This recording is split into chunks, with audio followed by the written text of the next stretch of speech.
dust devils danced across the cracked earth as Silas rode into Redemption Gulch. The sun beat down on his weathered face, each line a testament to a life lived hard and shadowed by regret. He wasn't looking for trouble, just a place to lay low, a place to forget. But trouble, like a persistent shadow, always seemed to find him. Redemption Gulch was a skeleton of a town, a collection of sun-bleached buildings clinging to the promise of a past that would never return. A lone tumbleweed bounced across the main street, mirroring the emptiness in Silas's own heart. He pulled the reins, his horse sighing in relief as they stopped before the only establishment that looked even remotely habitable, a saloon with a faded sign creaking in the wind, proclaiming it the last chance. Silas dismounted, his spurs clicking against the worn wooden planks. He adjusted his worn leather coat, the weight of his revolver a familiar comfort against his hip. He knew, deep down, that peace was a luxury he couldn't afford. His past was a relentless hunter, and Redemption Gulch, for better or worse, was now the new hunting ground. The saloon's interior was dimly lit, smelling of stale beer, sawdust, and unspoken secrets. A few hardened faces turned to watch Silas as he entered, their eyes narrowed with suspicion. He ignored them, approaching the bar. Behind it stood a woman, her face etched with a weariness that mirrored his own, yet her eyes held a spark of something else, perhaps kindness, perhaps just resignation. "Whiskey," Silas rasped, his voice rough from days on the trail. The woman, who introduced herself as Mary, poured him a generous shot without a word. Her movements were economical, practiced. As Silas drank, he took in the details of the saloon. The cracked mirror behind the bar, the dusty portraits of forgotten figures, the worn poker table in the corner. It was a place where dreams came to die, a fitting sanctuary for a man like him. "Looking for a room?" Mary asked, breaking the silence. "We got a few upstairs. Not much to look at, but the roof don't leak. Usually." Silas nodded. "Just for a few nights." He paid her, his gaze lingering for a moment. There was something about Mary, a quiet strength, that drew him in despite himself. He hoped last chance wouldn't be his. The room was small, sparsely furnished with a rickety bed, a scarred table, and a cracked wash basin.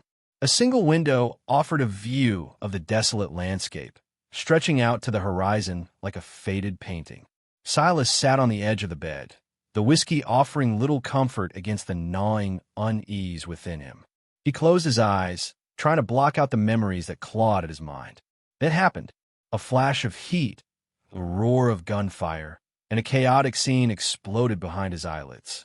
He saw himself, or someone who looked exactly like him, masked and ruthless, holding up a stagecoach. Passengers screamed, their faces contorted with terror. The Silas in the vision fired a shot, and a woman slumped to the ground. Silas gasped, his eyes snapping open. The vision vanished as quickly as it came, leaving him trembling and disoriented. He stared at his hands, calloused and strong, but were they capable of such violence? He had killed, yes, but always in self-defense, or so he told himself. This vision, it felt different, colder, more brutal. He shook his head, trying to dismiss it as a drunken hallucination, but a seed of doubt had been planted, and it began to take root. He ventured back downstairs, seeking another drink and perhaps some distraction. The saloon was now a little busier, the air thick with the murmur of conversations and the clinking of glasses. As he approached the bar, he noticed the eyes of the other patrons were on him, filled with a mixture of curiosity and apprehension. One man, a burly figure with a scar across his cheek, leaned forward and spat on the floor. "Heard, tell your Silas," he growled, his voice laced with venom. "The one they call Shadow End." Silas ignored him, ordering another whiskey from Mary. But the man persisted, stepping closer. "They say you leave a trail of bodies wherever you go. That trouble just follows you like a stray dog." Mary placed a hand on Silas's arm, her touch surprisingly firm. "Leave him be, Jed. He's a guest here." Jed sneered. "A guest? Or a curse? This town don't need no more trouble, Mary. We got enough of our own." The tension in the saloon thickened, palpable as the smoke hanging in the air. Silas knew he had a choice to make: back down and appear weak, or confront the animosity head-on. But either way, he was quickly becoming the center of attention, and not in a good way. The town of Redemption Gulch was already judging him, and his past was quickly catching up. That night, sleep eluded Silas. He tossed and turned in the narrow bed, the image of the stagecoach robbery burning in his mind. The whiskey had dulled the edges of his fear, but it hadn't erased the unsettling feeling that he was losing control. Every creak of the floorboards, every rustle of wind outside the window, sounded like approaching danger. He found himself staring at the ceiling, his thoughts spiraling into a vortex of guilt and uncertainty. Had he truly done those things? Was he capable of such cold-blooded violence? The questions gnawed at him, feeding his insomnia. He got up, pacing the small room like a caged animal. He splashed water on his face, trying to clear his head, but the visions only intensified. Fragmented images flashed before his eyes: a burning building, a bloodied knife, a terrified face. He gripped the edge of the wash basin, his knuckles white. He was trapped in a nightmare, and he couldn't wake up. He needed to understand what was happening, but the more he tried to remember, the more elusive the truth became. He knew one thing for certain: sleep was a distant dream, and the night was far from over. He reached for the whiskey bottle again. The next day, Silas was a shadow of himself. The lack of sleep and the constant barrage of unsettling visions had taken their toll. He tried to eat something, but the food tasted like ash in his mouth. He sat at a table in the saloon, nursing a cup of coffee, his eyes darting nervously around the room. Suddenly, another vision slammed into him. This time, he was in a crowded saloon, the air thick with smoke and the sounds of gambling. A card game had gone sour, and accusations were flying. He saw himself, his face contorted with rage, smashing a whiskey bottle over another man's head. A brawl erupted, and Silas moved with a brutal efficiency, disarming and beating several men into submission. The vision ended with him standing over a broken and bloodied figure, his face a mask of cold indifference. He recoiled, gasping for air. This vision was even more disturbing than the last. It was visceral, raw, and it left him feeling sick to his stomach. Was this who he truly was? A violent, unrepentant brute? He slammed his fist on the table, attracting the attention of the other patrons. He didn't care. He needed to understand what was happening to him, even if it meant exposing his own darkness. He had to find out if the man in the visions was truly him or something else entirely. After the disturbing vision, Silas sought out Mary. He found her cleaning behind the bar, her movements methodical and calming. He hesitated, unsure how to broach the subject. "Mary," he began, his voice strained, "do you know anything about this town? Its history?" Mary stopped cleaning, her eyes meeting his with a guarded expression. "Redemption Gulch? It's just a small town, Silas. Like any other. But have there ever been incidents? Stagecoach robberies? Bar fights? Things that people try to forget?" Mary's gaze hardened. "This town has seen its share of hard times, Silas. But that's all in the past. Best left buried." "But what if the past isn't buried?" Silas pressed, his voice rising in desperation. "What if it's coming back to haunt me?" Mary sighed, her shoulders slumping. "Some things are best left alone, Silas. Digging up old bones only brings trouble." She turned away, resuming her cleaning. "I can't help you with this. You're better off forgetting whatever you think you saw." Her evasiveness only fueled Silas's suspicion.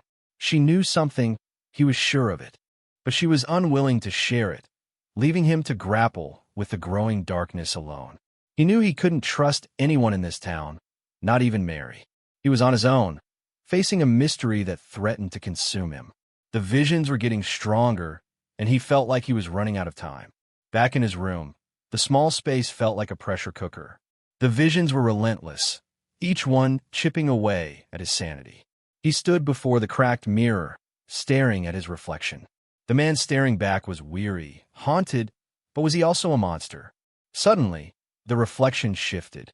For a fleeting moment, he saw a different face staring back, a cruel, leering visage with cold, dead eyes. It was like looking at a twisted version of himself, a dark mirror image of the man he feared he might be. Panic surged through him. He reached for his gun, his hand trembling.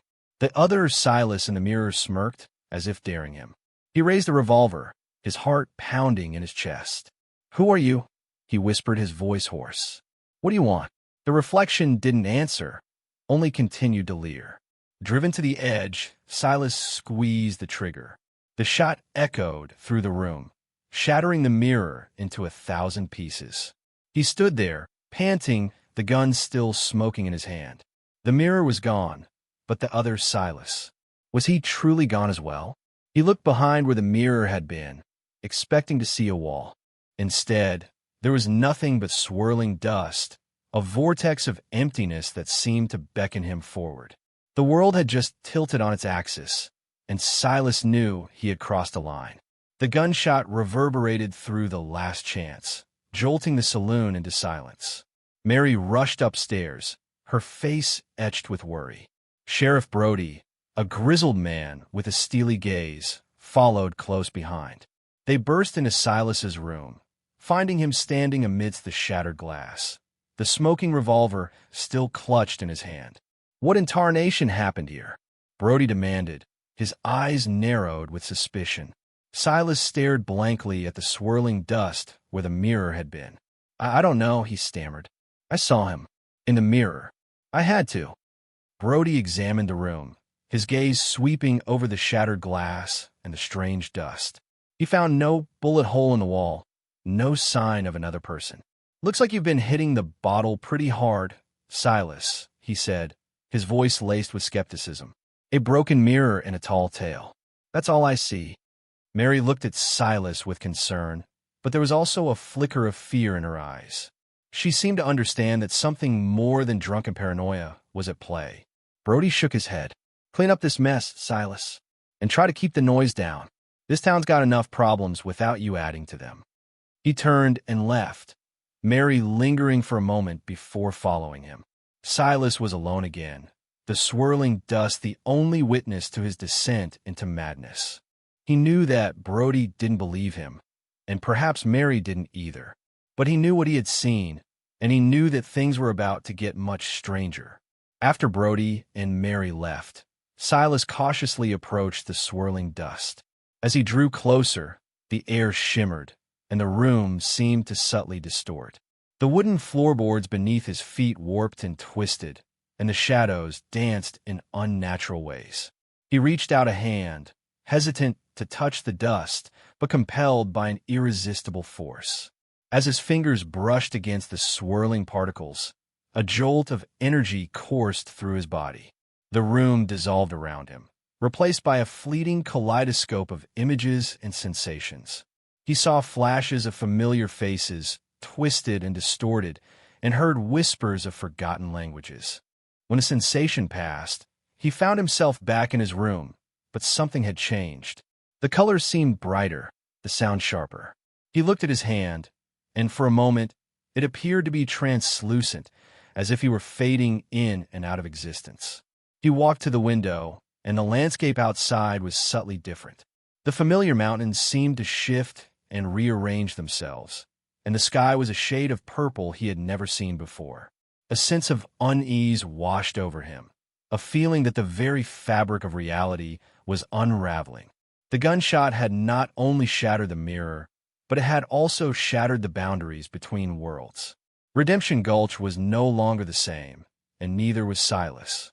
He was adrift in a reality that was becoming increasingly surreal. He walked back downstairs, the saloon feeling strangely alien.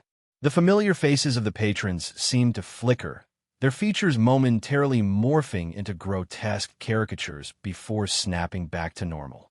The glasses on the bar shimmered, changing color from amber to emerald green and back again. The grandfather clock in the corner chimed 13 times, then fell silent. He tried to order a drink for Mary, but as she poured the whiskey, her face aged before his eyes, the smooth skin becoming wrinkled and lined, then reverting back to its youthful appearance. He stumbled back, his head spinning. "Are you all right, Silas?" Mary asked, her voice filled with concern. "What's happening?" he whispered, his voice barely audible. "Everything's changing." He looked around the saloon, and the scene before him seemed to skip and jump. One moment, Jed was sitting at a table, playing cards. The next, he was gone, replaced by an empty chair. A moment later, Jed reappeared, as if nothing had happened. Time was no longer linear, but a broken, fragmented sequence. Silas knew he couldn't stay here. He had to find answers before he completely lost his grip on reality. He needed someone who understood the strange forces at play in Redemption Gulch. He remembered hearing whispers of an old Native American shaman who lived on the outskirts of town. He was his only hope. The shaman's dwelling was a crude, lean-to nestled amongst the rocks, a place where the wind whispered secrets and the earth hummed with ancient power. The old man, named Kalen, sat cross-legged before a small fire, his face a roadmap of wrinkles etched by time and wisdom. His eyes, though aged, held a piercing intensity that seemed to see straight through Silas's soul. Silas explained his visions, the mirror incident, and the warping reality. Kalen listened patiently, his expression unreadable. When Silas finished, Kalen spoke, his voice raspy but resonant. "This town, it is built on sorrow. Many dark deeds have stained this land." He continued, "The mirror. It was a gateway, a place where the veil between worlds is thin. You have opened it, and now the shadows are reaching out." He spoke of curses, doppelgangers, and fractured souls, his words painting a picture of a reality far more complex and dangerous than Silas could have imagined. "The visions you see, they are echoes of the past, fragments of your own soul that have been lost or forgotten," Kalen said. "You are being haunted by yourself, by the man you were, the man you could become." He warned that Silas was in grave danger, that the other Silas was growing stronger, and that if he didn't find a way to confront his past, he would be consumed by it. The path to redemption, Kalen explained, was a dangerous and arduous one. As Silas rode back towards Redemption Gulch, Kalen's words echoed in his mind. He was being haunted by himself, by the echoes of his past actions, amplified by the town's dark history and the shattered mirror. He could feel the other Silas growing stronger, his presence a chilling weight on his soul. He arrived back at the last chance, the saloon now shrouded in an unnatural darkness, despite the setting sun. He pushed open the doors, and the scene inside was even more surreal than before. The patrons were frozen in place, their faces contorted in grotesque expressions. Mary stood behind the bar, her eyes wide with terror, unable to move or speak. Then he saw him. Standing in the corner, bathed in shadow, was the other Silas. He was the spitting image of Silas, but his eyes burned with a cold, malevolent fire. A cruel smile twisted his lips. He exuded an aura of pure malice, a darkness that threatened to engulf everything. "So," the other Silas said, his voice a distorted echo of Silas's own, "you've finally decided to face me." Silas drew his gun, his hand trembling. "Who are you? What do you want?" The other Silas laughed. "I am you, Silas. The part of you that you've tried so hard to bury. The part that enjoys the killing, the part that feels no remorse." He stepped forward, his eyes locked on Silas's. "And I want everything you have." The showdown was about to begin. The other Silas moved with unsettling speed, disarming Silas before he could react. The gun clattered to the floor. "You can't kill me, Silas," he sneered. "You can't kill yourself." A brutal fight ensued. The other Silas fought with a ferocity that Silas couldn't match, his movements fueled by rage and a thirst for violence. Silas, weakened by sleeplessness and self-doubt, struggled to defend himself. Each blow from his doppelganger was a reminder of the darkness within him, the potential for cruelty that he had always tried to suppress. The fight wasn't just physical, it was a psychological battle as well. The other Silas taunted him, whispering accusations and reliving his past failures. "Remember the woman on the stagecoach? You enjoyed that, didn't you? Remember the bar fight? You felt alive then." Silas fought back, not just with his fists, but with his will. He had to prove that he was more than the sum of his mistakes, that he could overcome the darkness that threatened to consume him. But as the fight wore on, he began to weaken, his resolve faltering. The other Silas was winning, not because he was stronger, but because he represented the truth that Silas had been running from for so long. The fight was a reflection of his inner turmoil, a battle for his very soul. Silas lay on the floor, battered and bruised, the other Silas standing over him, ready to deliver the final blow. But then, something shifted within Silas. He looked into the cold, merciless eyes of his doppelganger, and he realized something profound. The other Silas wasn't a separate entity, a monster from another world. He was a manifestation of Silas's own repressed guilt and self-loathing, the darkness he had carried within him for so long. The visions, the warping reality, it was all a reflection of his inner turmoil. A wave of understanding washed over him. He couldn't defeat the other Silas with violence, because violence was what fueled him. He had to confront the truth, to accept his past actions and the pain they had caused. He closed his eyes, and images of his past flashed before him.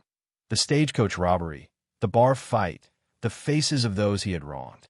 He felt the weight of his guilt, the crushing burden of his regrets. But this time, instead of running from it, he embraced it. He acknowledged his mistakes, his flaws, his capacity for darkness. When he opened his eyes, the other Silas was faltering, his form flickering and unstable. "What's happening?" he snarled, his voice filled with confusion. You can't accept it." Silas stood up, his gaze steady. "I can," he said, his voice filled with newfound strength. "Because it's the truth, and I'm not afraid of it anymore." As Silas embraced his past, a wave of peace washed over him. He no longer felt the need to run, to hide, to deny the truth. He had made mistakes, terrible mistakes, but he was ready to atone for them. He looked at the other Silas, his form now flickering like a dying flame. "I forgive you," Silas said, his voice filled with sincerity. "I forgive myself." The other Silas let out a final, anguished cry, then faded away, dissolving into nothingness. The saloon returned to normal, the frozen patrons thawing, Mary blinking in confusion. The unnatural darkness lifted, and the setting sun cast a warm glow over the room. Silas felt lighter than he had in years. The weight of his guilt had been lifted, replaced by a sense of hope. He knew that the road to redemption wouldn't be easy, but he was finally on the right path. He looked at Mary, who was staring at him with a mixture of awe and relief. "What happened?" she asked, her voice trembling. Silas smiled. "It's over," he said. "It's finally over." He knew he still had much to do, but for the first time in a long time, he believed that he could find peace, that he could find redemption, even in a town as desolate as Redemption Gulch. The first step was forgiveness. The days that followed were different. The surreal events subsided, the flickering faces and distorted landscapes fading away like a bad dream. A sense of normalcy returned to Redemption Gulch, as if the town itself had been cleansed of its dark energy. The townspeople, who had once regarded Silas with suspicion and fear, began to see him in a new light. They witnessed his quiet acts of kindness, his willingness to help those in need. He assisted Mary with chores around the saloon, repaired fences for the local ranchers, and even helped Sheriff Brody track down a band of outlaws. Slowly, Silas began to earn their trust. Jed, the burly man who had initially confronted him, offered a grudging nod of respect. The whispers and stares faded away, replaced by tentative smiles and nods of acknowledgement. As Silas accepted himself, the town accepted him as well. The name, Shadowhand, no longer carried the same weight of fear and animosity. It became a reminder of his past, but also a symbol of his transformation, his journey from darkness to light. Redemption Gulch, once a place of despair and lost hope, was starting to live up to its name, one soul at a time. Silas was finally finding his place, not as an outcast or a pariah, but as a member of a community. Silas considered leaving Redemption Gulch, moving on to another town, another life. But he realized that he no longer needed to run. He had faced his demons, confronted his past, and found a measure of peace within himself. He had found a home, a place where he could finally belong. He decided to stay, helping Mary at the last chance, sharing stories with the townsfolk, and finding solace in the desolate beauty of the landscape. He still carried the weight of his past, but it no longer defined him. It was a part of him, a reminder of the man he used to be, and a testament to the man he had become. One evening, as the sun set over the mountains, painting the sky in hues of orange and purple, Silas sat on the porch of the saloon, watching the world go by. Mary joined him, handing him a glass of whiskey. "You seem different, Silas," she said, her eyes filled with warmth. "Happier." Silas smiled. "I am," he said. "I finally understand what it means to be redeemed." He raised his glass in a toast. "To new beginnings," he said, and as he looked out at the horizon, he knew that his journey was far from over.